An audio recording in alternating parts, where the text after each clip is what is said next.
Rabbi Shoots! Hey everybody! Today's a special episode. As I've told you before, rabbis have varied interests. I have a lot of things I'm interested in doing. One of them is self-defense. I've studied self-defense for many years. You see it in my intro. It's something I like to look at. It's something I like to study. I like to read about. I like to learn about and to practice as much as I can. And one area of self-defense is shooting. Guns. Controversial issue! I know it's a controversial issue, especially in today's climate, but we've got to talk about these things.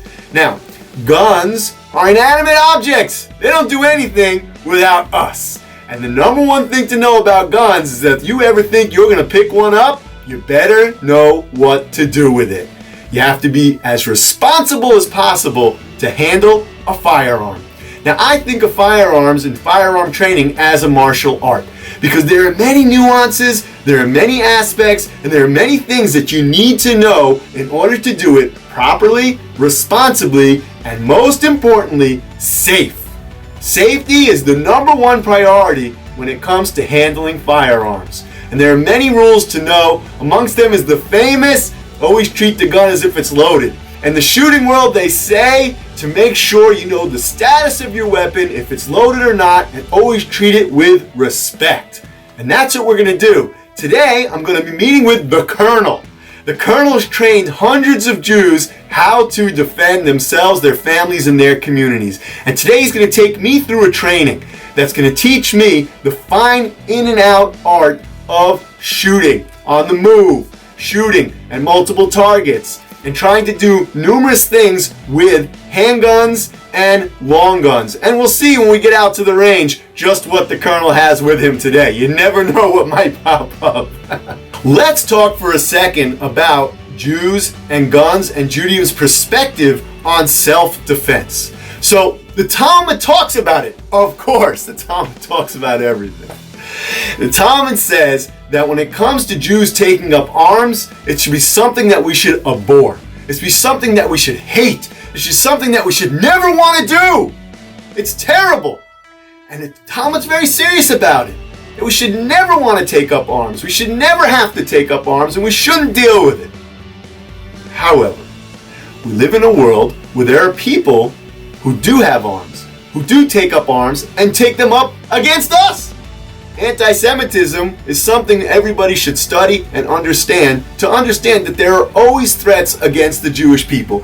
We say so every year at the Passover Seder, and we say V'hi sha'amda la'avoseinu v'lanu, that they arose to kill us and our forefathers and us, and HaKadosh Baruch Hu matzilenu miyadam, and that God came in to save us from their hands. That's part of Passover, something we've been talking about for 2,000 years. There's always been anti-Semitism. There's always been terrible people out there, and that's the reality. And Judaism recognizes the reality. And that's why Judaism tells us, Al sa'amod al dam re'echa, do not stand idly by if your neighbor's blood is being spilled. And of course that pertains to us as well. And self-defense is written into the Torah. It's written into Judaism. When it says if somebody sneaks into your house in the night, that you have to rise up and take them out before they take you out.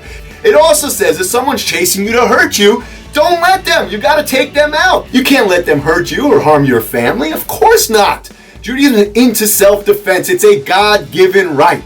Now, if the bad guys have guns, the good guys have to know how to use guns. That's the bottom line when it comes to Judaism, is that we have to be able to defend ourselves to the degree that's necessary.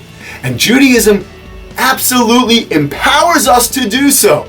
But let's get to the point. When it comes to handling guns, responsibility and safety first and foremost. But there's definitely a right from the Torah, from God, from Judaism that teaches us that we have to be able to defend ourselves. And not only that, we're responsible for ourselves at all times. There's a Talmudic principle that Adam muad la'olam, is a person is always responsible for their own actions. So yes, it would be great if we could just pick up the phone and call for help anytime we need it. But if someone were to enter the room right now, what would we do? Yes, we'd call for help. But in the 8 to 12 minutes, which is the average response time for the first responders to arrive, much can be done. And we have to be able to defend ourselves as a community, as individuals, as a family. That's what we've got to be able to do. And that's part of being Jewish. It's just part and parcel of being Jewish. Defending ourselves is a mitzvah. It's a commandment like anything else. And we've got to be able to learn how to do it. And I'll stress, responsibly and safely. So let's get out to the range. Let's see what the Colonel has in store for me. I know it's going to be a tough training. We've got a lot to do. And let's learn how to shoot. I've been there before. I know what I'm doing. We'll see that on the range. We'll see how I do. But definitely going to get into some things today with a little more stress, a little more pressure, and let's see what happens on the range. Let's learn how to handle weapons responsibly and safely. Let's go meet the Colonel.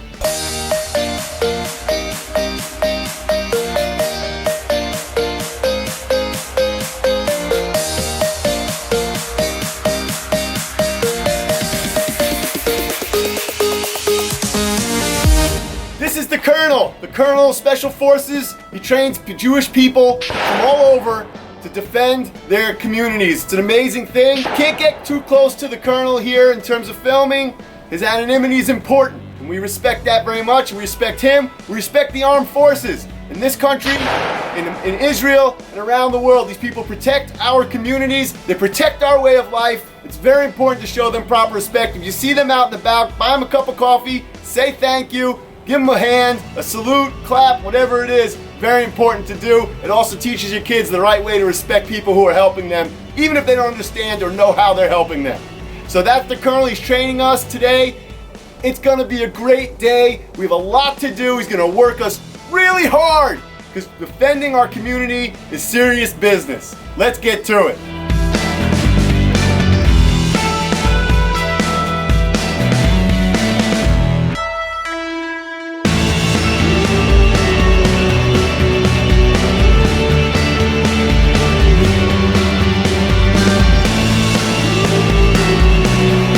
I'm holding a Glock 17. The Glock 17 is probably the most popular and most used handgun for law enforcement, military around the world. Closest, there's a 6 Sauer that's really close, but I think the Glock might have it beat out just a little bit. They're both incredible. But today I've got the Glock 17. This weapon right now is unloaded. You can see right through it actually. Hi everybody. You can see there's nothing in there at all. This is a very popular weapon. Very important to know how to use this weapon. Now I'm going to run something called the dice drill. As you can see, we've got 5 spots marked on the ground. I'm going to go from each of those spots and try and remain on target. Sometimes I'm shooting the steel in the middle. Sometimes I'm shooting the paper targets on the sides. You have to move tactically the proper way so that it's not dangerous, and also it's not dangerous to the people around you. Remember, the weapon always stays pointing down the range.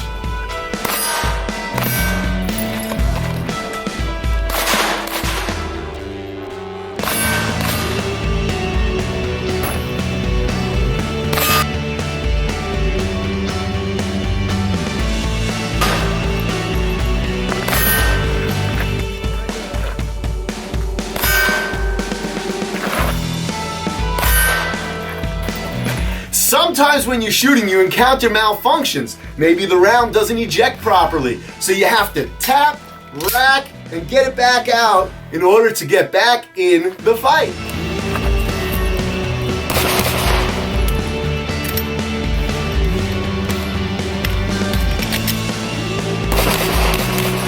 All right, this is a tough drill. You got to be fast with this drill.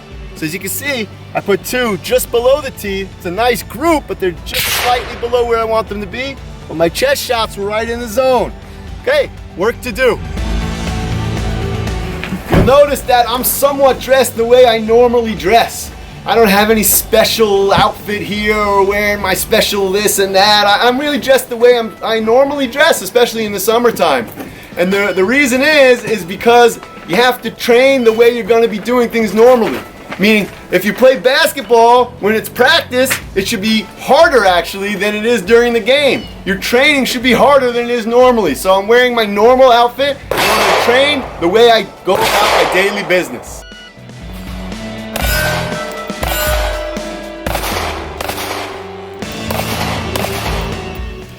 Got the Glock 17, we're gonna run a drill called the Mozambique. This drill works from concealment. So actually the gun is gonna be hiding, and then all of a sudden I'm gonna have to draw it out, I'm gonna have to take it out and put it out on the target to 2 shots into the chest and then 1 into the head. So it comes up, out, bang, bang, boom.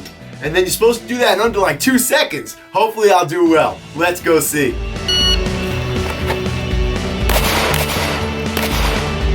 Okay, 2 to the chest, right there, 1 to the head. Bam, that was some good shooting. If your takeaway is, yeah, let's get out there and let's shoot and bang and ding and dong and all that kind of stuff, that's not what we're talking about here. We're talking about knowing what the Jewish people represent so that you can represent it in your life and defend it. And my rabbi always used to teach us something. He used to say, he says, know what you're willing to die for and live for it. And that was a special thing that helped propel me to a life for Judaism as well. That's what I hope for everybody, is that we learn these lessons to be inspired, to have Judaism infused into our lives, to integrate it and to bring it to the world, because that's what the Jewish people are here on this planet to do. And with that, we defend ourselves, of course, but we make the world an incredible place.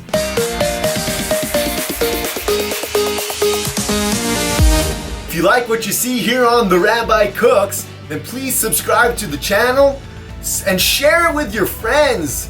Share it with your friends. Everybody should know what we're doing here at The Rabbi Cooks. So please share, like, and eat delicious food with amazing people while discussing incredible ideas.